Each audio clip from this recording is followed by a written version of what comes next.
Tulungan po ako sa klase. Yes, sir. Ano yun? Wala? Saan ba kayo? Okay. Dahil wala kayo natatandaan, tumako na tayo sa ating palaro. Handa na ba kayo? Oh, dahil dyan, tinatawag ko itong ano ako. Meron akong ipapakita sa inyo at babasahin nyo ito at hulaan nyo kung okay, number 1 na.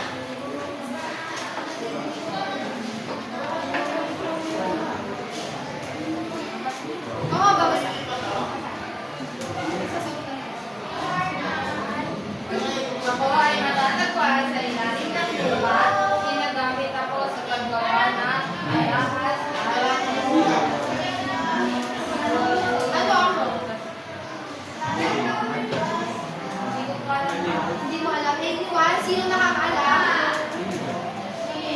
Yes, sir. Ano yun? Pwede ka bang tumayo? Yes, tama. Ito ay yamang. Ito ay yamang mineral. Punta na ba kayo sa pangalawa? Basahin ito lang sabay-sabay. Ako ay may marunong nagbibigay ng kahoy, papel at halamang gamot. Sino ang may alam ng sagot? Pakitaas ang kamay. Wala po ba rin pinag-iya ako? Yes, sir? Pwede? Pero hindi? Yes, ma'am? Yamang lupa. Hindi? Pwede bang basahin niyo ulit? Ako ay may marunong nagbibigay ng kahoy, papel at halamang gamot. Ano ako?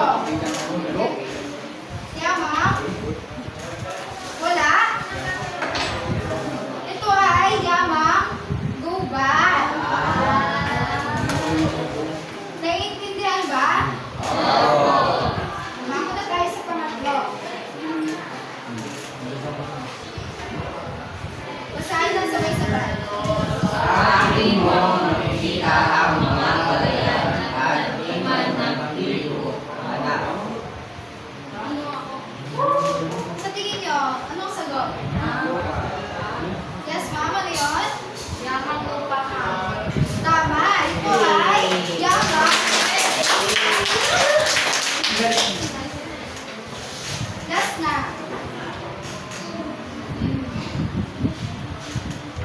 Basahin. Maraming nilalang ang naninirahan sa akin. Sa ibon at kabili. Yes, sino yun? May narinig ako. Yes, sir. Ano yun?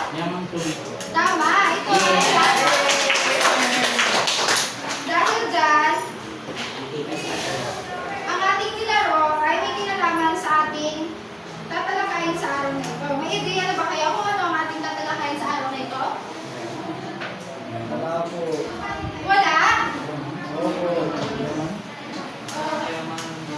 Yes, kahit ideya lang. Sino? Wala? Ang ating tatalakayin sa araw na ito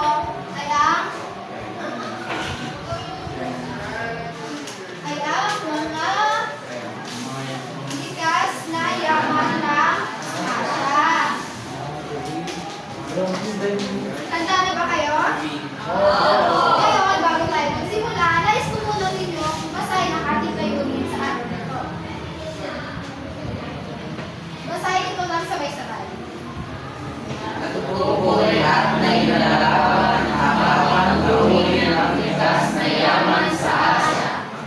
Nakapagbigay ng Ama halimbawa ng bawat uri ng likas na yaman at naipapakita ang kamalahan ng gusto maggamit at pag-alaga sa mga ito.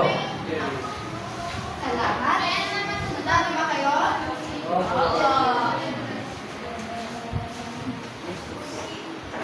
Anyone? Sino gusto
yamang lupa.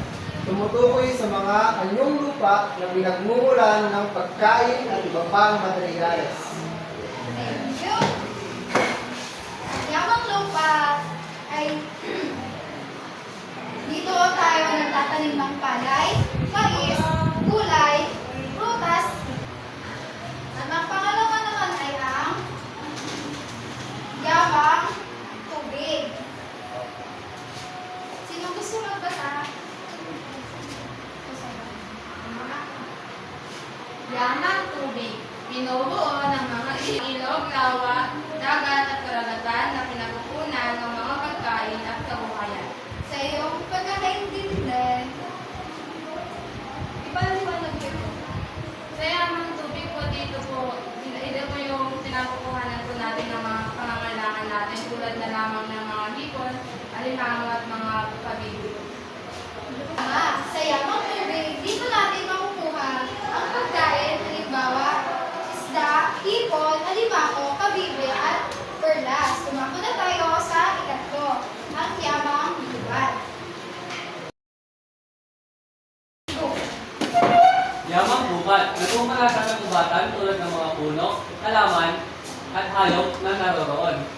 Tama, ang yamang gubat ay napagkukunan din natin mga ating pangangailangan sa pang-araw-araw. Bukod sa yamang lupa, yamang tubig, at yamang gubat, ang yamang gubat ay mapagkukunan natin ng mga materyales, pagkain, at mga halamang gamot. Tulad ng kahoy, papel, ratan, halamang gamot, at kulot. Ngayon, dumako na tayo sa panghuli. Ang yamang mineral.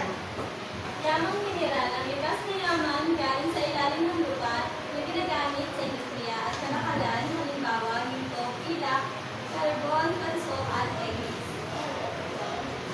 Ang mga yamang mineral ay mga natural na bagay na nagmumula sa ilalim ng lupa, gaya ng ginto, pilak, karbon, at langis.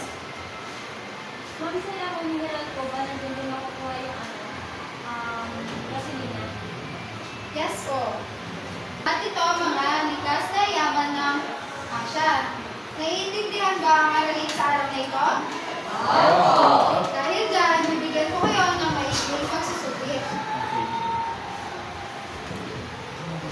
Bibigyan ko lamang kayo ng 3 minuto para ito ay sagutan.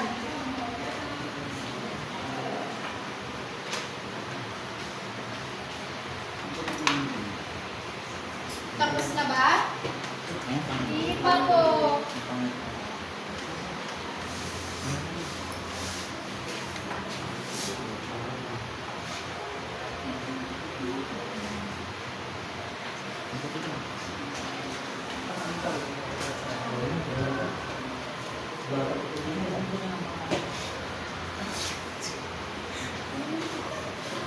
Tapos na ba ang lahat?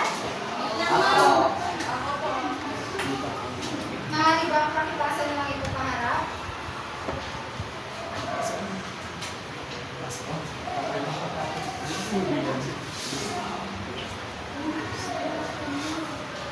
Maraming salamat. At bago matapos ang ating aralin sa araw na ito, bibigyan ko lamang kayo ng isang takdang aralin. Maaari niyo ba itong basahin ng sabay-sabay? Ngunit o magigit ng